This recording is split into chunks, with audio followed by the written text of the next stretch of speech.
Magandang hapon mga kaagimat, mga kamutya. Heto na naman po ulit ako, si Pepeng Agimat TV, para magbahagi sa inyo ng kaunting kaalaman tungkol dito sa mutya ng langka. Siguro guys, pamilyar na sa inyo itong mutya ng buto ng langka na ito, dahil po na-post ko na ito, pero doon po sa short video. Kaya po tinanggal ko sa short video para po mas malinaw na may mapaliwanag ko sa inyo dito po sa mismong video. Kasi po pag sa short video, konting ano lang po yun dahil 1 minute lang yun o 2 minutes. Ito pong mutya ng langka na ito, dapat po ito yung naipamigay ko na noon pong para sa mga kamasko.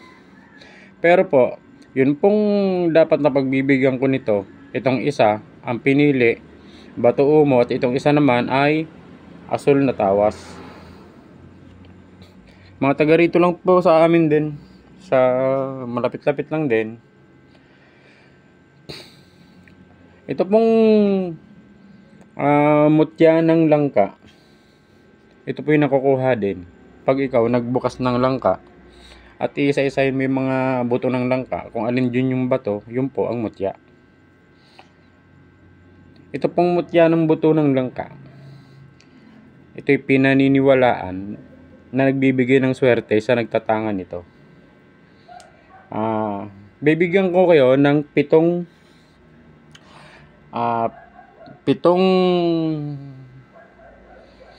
mga swerte na nagagawa ng buto ng langka o mutya ng langka sa araw-araw na pamumuhay o sa buhay ng nagtatangan nito.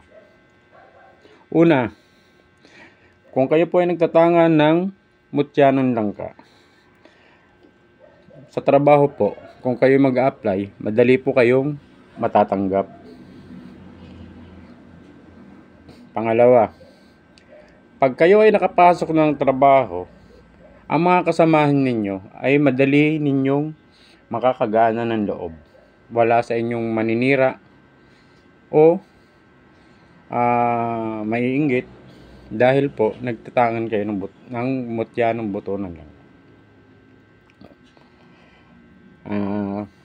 Tapos po, ito po'y kung masungit man ang inyong boss, ayan po, siya po ay kusa siyang babait sa iyo.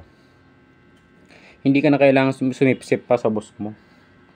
Siya ay kusa na siyang kumbaga hindi niya rin alam sa sarili niya kung bakit maganang tingin niya ang loob niya sa iyo. Pag nakita ka niya, maganang loob niya sa iyo. Pangatlo, ito po ay napakainam gamitin, lalo na pag sa negosyo. Kasi ito po ay may angking kapangyarihan na humahatak ng pera o money magnet, kumbaga. Kung kayo magninegosyo at nagtatangan kayo ng mutya ng langka, maganda po ang magiging kalalabasan ng inyong negosyo. Pang-apat, ito po ay magaan sa kabuhayan. At ito ay pinaniniwalaan na umahatak ng swerte sa ating kabuhayan. Halimbawa, bigla kang swertehin, tumama ka sa loto o ganon, o kaya swertehin ka na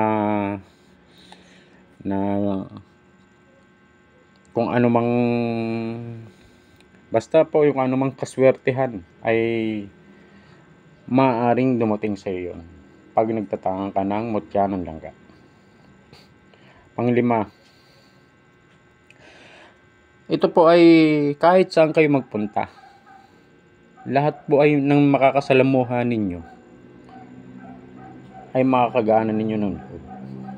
Kahit wala kang kakilala sa isang lugar, basta nagtatangan ka ng mutya ng langka, ikaw ay parang welcome ka sa kanila kahit na hindi ka nila kilala. Pang-anim, ito po yung nagtataglay ng panghalina. Kumbaga magiging attractive ka sa paningin ng mga babae o lalaki man. Basta po, ibig sabihin, mag-aanan sa'yo loob, tapos maaaring magka-crush sa'yo ang babae kung ikaw ay lalaki, at kung ikaw naman ay babae, magiging habulin ka rin ng mga lalaki. Ganoon din po ang kalalabasan din nun. Sa lalaki, magiging ganoon din po. Kumbaga, ikaw magiging center of attraction. At ito pong panghuli na ikapito, kung ikaw po ay nagtatangan ng mutya ng langka, ito po ay may angkin na kapangyarihan sa gayuma. Kaya sigurado, kung medyo may nahina po ang iyong loob, o kaya may nahina ang iyong ang tawag doon, yung pagpigil, siguradong ikaw ay kung lalaki ka, magiging babaero ka, at kung babae ka naman, magiging lalakero ka, dahil ikaw ay sadyang sasadyain ng mga tukso. Kasi po ang langka, ito'y nagtataglay ng angking kapangyarihan sa panghalina, panggayuma, pampaswerte. Kasi po, gaya na lang pagbukas mo ng langka, hindi mo pa nga ito nakakain, maamoy mo pa lang, sarap na sarap ka na. At kahit sino makita mong, kahit na lang sabihin mong hindi na lang hinog na lang ka ang kainin mo, pag makita ka ng langka na gata, aba, kahit kapitbahay mo, kahit medyo nahihiya ka, pahingi naman ho ng konti, mga ganon, di ba? Sana po may natutunan kayo sa aking ibinahagi ngayong hapong ito. Salamat po sa mga nag-subscribe, sa mga nag-like and share, sa mga nagko-comments. Sa mga hindi pa po nakakapag-subscribe, paki-subscribe naman po. Shout out nga pala kay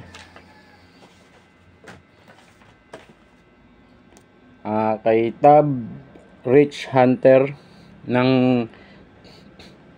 CSJDM Bulacan. Siya po ay isa ring antingero. Pwede po kayong bumili sa kanya ng mga mutya o kung anumang klaseng mga agimat. Dahil siya po ay nagbebenta po siya ng mga mutya. Maraming salamat po ulit at magandang hapon.